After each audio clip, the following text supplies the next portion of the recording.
Trini and welcome to Purple Seashell.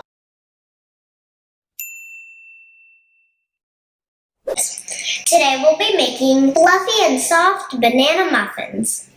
Let's get started with our yummy dish. You'll need 1.5 cup of all-purpose flour, 1 teaspoon ground cinnamon, 1 teaspoon baking soda, 1 teaspoon baking powder, 1/4 teaspoon ground nutmeg, 2/3 cup of light or dark sugar. Mix it well. 6 tablespoons of unsalted butter that is melted. 1 egg.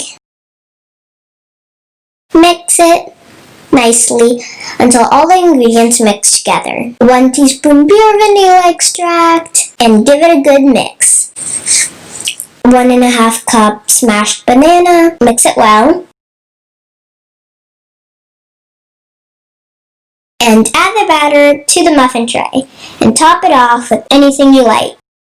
Bake it for 25 minutes at 350 degrees. Sprinkle it with powdered sugar. I hope you try the soft and fluffy banana muffins. Bye! Thank you. Please subscribe to Purple Seashells.